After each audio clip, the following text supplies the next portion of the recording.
Alright, so Chapter 6, Section 3 is dealing with similar ideas from Section 2, except now we're not dealing with z-scores. In Section 3, they could be talking about converting things to z-scores by an x minus mean over the standard deviation. But I want to show you how to do it with StatCrunch. Again, if you are using that formula, you can use the table. So x minus the mean, all of that over the standard deviation will find your z-score. But again, I'm a fan of doing it with StatCrunch. So if we know that the mean's 100 and the standard deviation is 15, find the probability that a randomly selected adult has an IQ less than 127. So I can just take this, again go to my normal calculator. Instead of my the standard normal curve with the mean of 0 and a standard deviation of 1, I have a mean of 100 and a standard deviation of 15, and I want to know what's less than 127. IQ is less than 127. And so we get a nice picture, we get the probability, the percentage.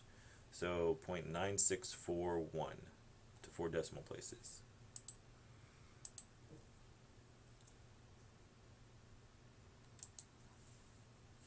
0.9641.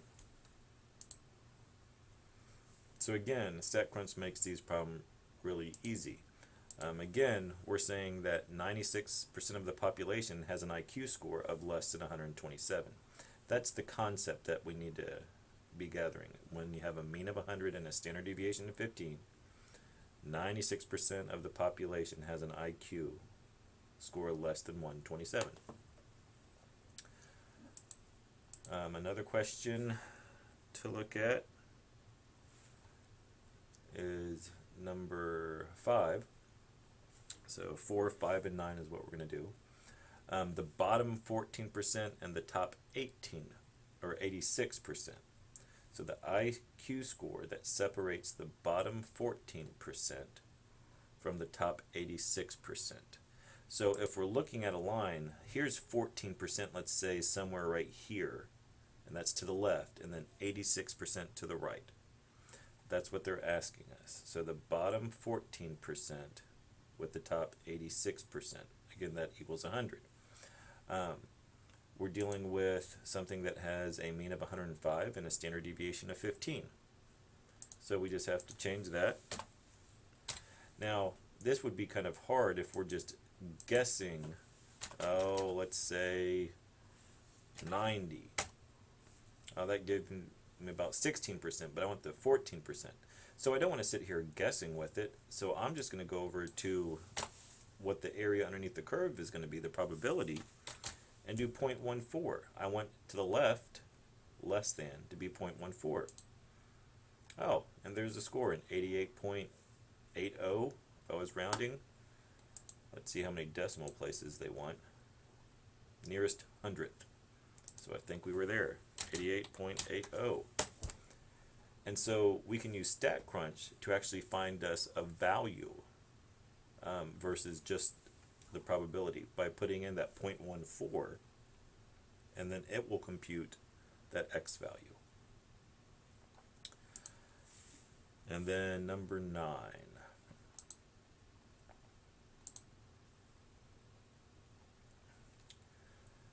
So here we have something with a mean of 1.144 and a standard deviation of 0.569. So this one has some parts. Earthquakes with magnitudes less than 2.000 are considered micro-earthquakes that are not felt.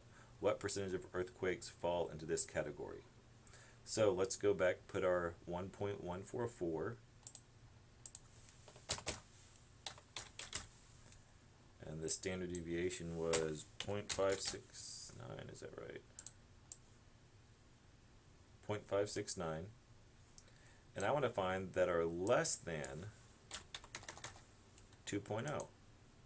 So that means 93% of the earthquakes are less than a 2.0. So 9338.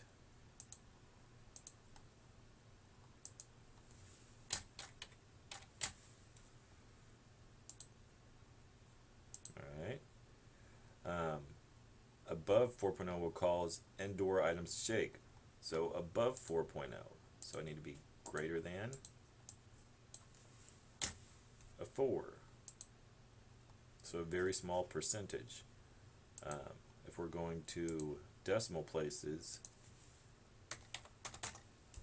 I'd say it'd be 0%. Even though it does happen, it's just very unlikely. Small chance of it happening. And find the 95th percentile. Again, this is the 95th percentile. So 95% to the left, 5% to the right. So I could do 0.95 and do a less than. And so 2.0799